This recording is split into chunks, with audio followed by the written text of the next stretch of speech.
ഭീരുക്കൾ പല പ്രാവശ്യം മരിച്ചു ജീവിക്കുന്നത് നമ്മൾ കണ്ടിട്ടുണ്ട്. അതിലൊരു ഭീരുവാണ് ഇസ്രായേലിന്റെ നരാധമനായിട്ടുള്ള നെതന്യാഹു സാത്താന്റെ സന്തതി. പലസ്തീൻ ഇസ്രായേൽ യുദ്ധമുണ്ടാകുന്ന സമയത്ത് പോലും ആ പലസ്തീനിലെ ഹമാസ് എന്ന് പറയുന്ന ധീര പോരാളികളെ ഭയന്ന് മറ്റു പല രാജ്യങ്ങളിലും പോയി ഒളിച്ചിരുന്ന ഈ വേട്ടാവളിയൻ ഇന്ന് ഇറാൻ പ്രസിഡന്റിനെ വധിച്ചു എന്നുള്ളൊരു വാർത്ത നിർവാണത്തോട് കൊടുക്കുമ്പോൾ ഈ പണ്ട് ബ്രിട്ടീഷുകാർ നമ്മുടെ ഇന്ത്യ രാജ്യത്ത് വന്നിട്ട് ഇട്ടിട്ട് പോയിട്ടുള്ള ചില വിത്തുകളുണ്ട്. ആ വിത്തുകളിൽ പെട്ടിട്ടുള്ള പല കുരുപ്പുകളും ഇന്ന് നമ്മുടെ നാട്ടിലുണ്ട്.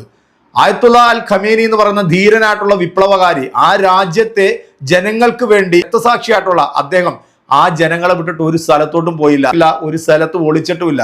ധീരനായി തന്നെ ആൺകുട്ടിയെ പോലെയാണ് അദ്ദേഹം ആ മരണം സ്വീകരിച്ചത്. കാരണം ഒരുത്തൻ്റെയും മുമ്പിൽ തലകുനിക്കാത്ത, ഒരുത്തൻ്റെയും ഷൂ നക്കാത്ത, ഒരുത്തൻ്റെയും ഇച്ഛയ്ക്കനുസരിച്ച് നട്ടല് വളയ്ക്കാത്ത ധീരനായിട്ടുള്ള വിപ്ലവകാരി തന്നെയാണ് ആയത്തുള്ള അൽ ഖമേനി. ബിഗ് സല്യൂട്ട്, നെഞ്ചത്ത് തൊട്ട് പറയാണ്. ആയിരം റോസാപ്പൂക്കൾ അങ്ങക്ക് പ്രണാമം അർപ്പിക്കുകയാണ്. ഇതുപോലൊരു നേതാവിനെ ഇനി ഈ ലോകത്ത് കാണാൻ സാധിക്കുമോ എന്നൊക്കെ പല ആളുകളും ചോദിക്കും. ആയത്തുള്ള അൽ ഖമേനിയെ പോലെ ആയിരക്കണക്കിന് നേതാക്കന്മാർ ഇനിയും ഈ ഭൂമിയിൽ ഉദിച്ചു വരും. പണ്ട് ബ്രിട്ടീഷുകാർ ഇട്ടിട്ട് പോയിട്ടുള്ള ചില ജാരസന്തതികളുണ്ട് നമ്മുടെ ഇന്ത്യയിലും കേരളത്തിലും അടക്കം. ആയത്തുള്ള അൽ ഖമേനിയുടെ മരണ വാർത്ത അറിഞ്ഞപ്പോൾ അതിന്റെ താഴെ വന്നിട്ട് പോസ്റ്റ് ഇട്ടിട്ടുള്ള കുറെ വൃത്തികെട്ട ചെറ്റകൾ. അവന്റെ പേര് അഗസ്റ്റിൻസ് ജോർജ്. പ്രവാചകൻ അടുത്ത റൂമിൽ ഉണ്ടാവും. കാത്തിരുന്ന ഇമാം മഹദി ആകാശത്ത് പ്രത്യക്ഷപ്പെട്ടു.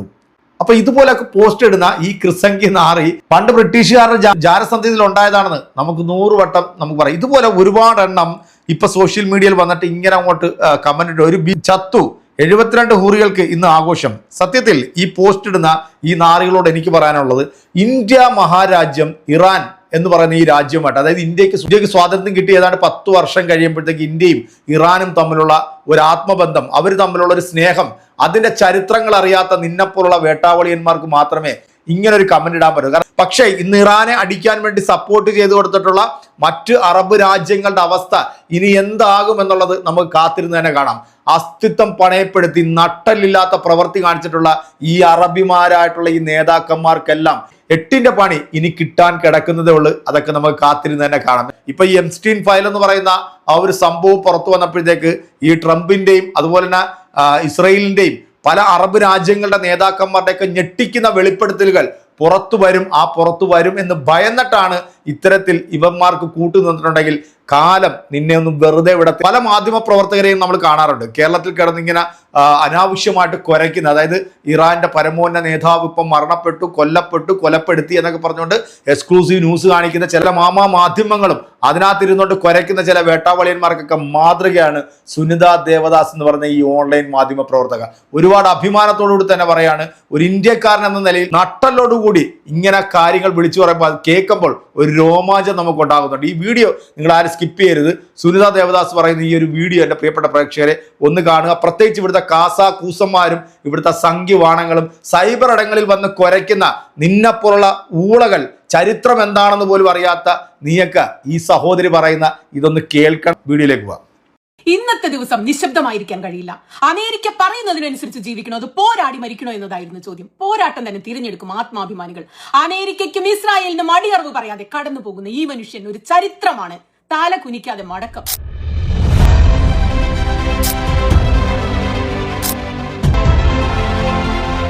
അമേരിക്കയുടെ കള്ളത്തരം ഒന്ന് നോക്കൂ. ഇറാൻ ഇസ്ലാമിക രാജ്യമാണ്. അവിടുത്തെ സ്ത്രീകൾക്കും കുഞ്ഞുങ്ങൾക്കും സ്വാതന്ത്ര്യവും സമത്വവും ഒക്കെ കിട്ടാൻ വേണ്ടിയാണ് ഇറാൻ ഭരണകൂടത്തെ തള്ളിയിടുന്നതിന് ഒരു കാരണം ആഭ്യന്തര സ്വാതന്ത്ര്യം ഉറപ്പാക്കാൻ. എന്നിട്ടോ ആക്രമിച്ചത് എവിടെയാണ്?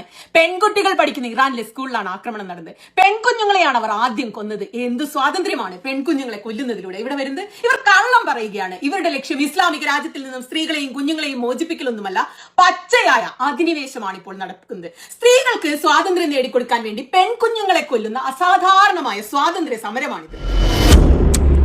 അമേരിക്കയ്ക്കോ ഇസ്രായേലിനോ കീഴടങ്ങാതെ അന്തസ്സോടെയാണ് ആ മടക്കം.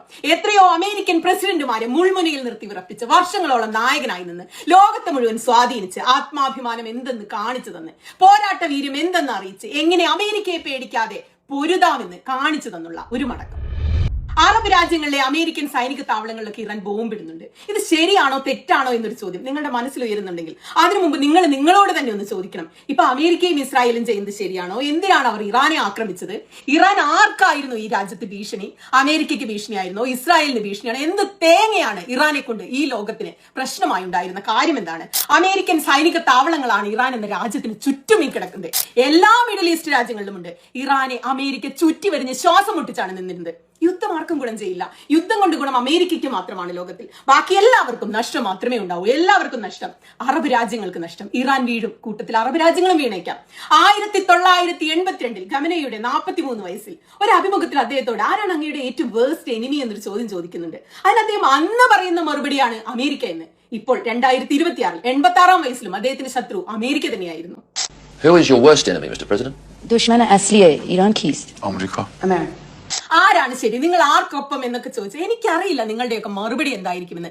ഇസ്രായേലിനൊപ്പമാണ് ഞങ്ങൾ എന്ന് പറയുന്ന നരാധമന്മാർ പോലും നമുക്കിടയിലുണ്ട്. ലോകത്ത് നിരവധി രാജ്യങ്ങളുണ്ട്. അതിൽ ഒരു രാജ്യം മാത്രമാണ് അമേരിക്ക, അല്ലെ? ഇന്ത്യ പോലെ മറ്റൊരു രാജ്യം. ആ അമേരിക്കയ്ക്ക് മറ്റു രാജ്യങ്ങളുടെ ഭാവി ഭാഗതയും വാഷിംഗ്ടന്റെ ഇടനാഴികളിൽ വെച്ച് എഴുതാൻ, വൈറ്റ് ഹൗസിൽ വെച്ച് തീരുമാനിക്കാൻ ആരാണ് അധികാരം നൽകിയത്? ഒരു രാജ്യത്തിന്റെ ആഭ്യന്തര കാര്യങ്ങളിൽ ഇടപെടാൻ ഭരണാധികാരിയെ തീരുമാനിക്കാൻ ആരാണ് അമേരിക്കയ്ക്ക് അധികാരം നൽകിയത്? ആരാണ്?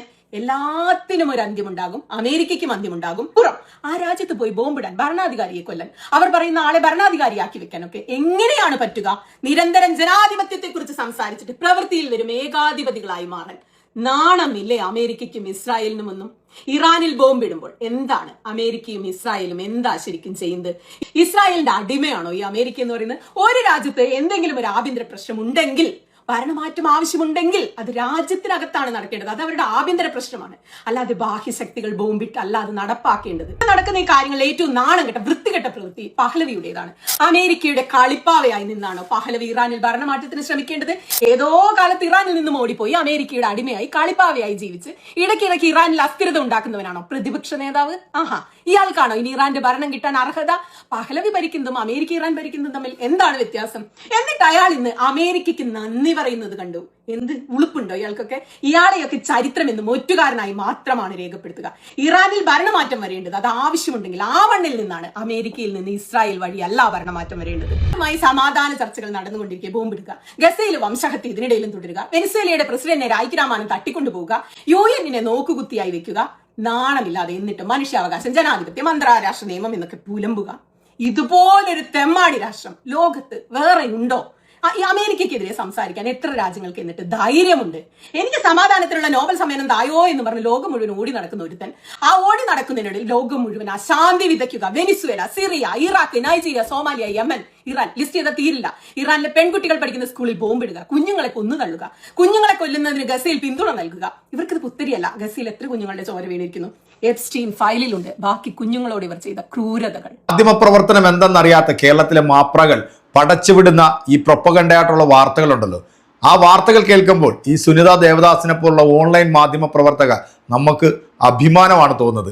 ഇവരെ കണ്ട് പഠിക്കണം. ഇവരൊക്കെ ഇപ്പം സോഷ്യൽ മീഡിയയിലും സമൂഹ മാധ്യമങ്ങളിലും ഇങ്ങനെ പോസ്റ്റ് ഇട്ട് തള്ളുന്ന വേട്ടാവളിയന്മാരുണ്ടല്ലോ, ഈ സംഘപരിവാറിന്റെ ആസനം താങ്ങി നടക്കുന്ന ചില കൃസംഗികളും ഈ സംഘികളും ഇങ്ങനെ ഒരു രാജ്യത്തിന്റെ പരമോന്നത നേതാവിനെ എല്ലാ അധികാരങ്ങളും ലംഘിച്ചുകൊണ്ട് ആ രാജ്യത്ത് വന്ന് കൂട്ടമായി ആക്രമിച്ച് കൊലപ്പെടുത്തിയെന്നിങ്ങനെ ഗീർവാണം മുഴക്കുന്നവരെയൊക്കെ ഉണ്ടല്ലോ, ഷണ്ടന്മാരെന്ന് മാത്രമേ നമുക്ക് പറയാൻ സാധിക്കത്തുള്ളൂ.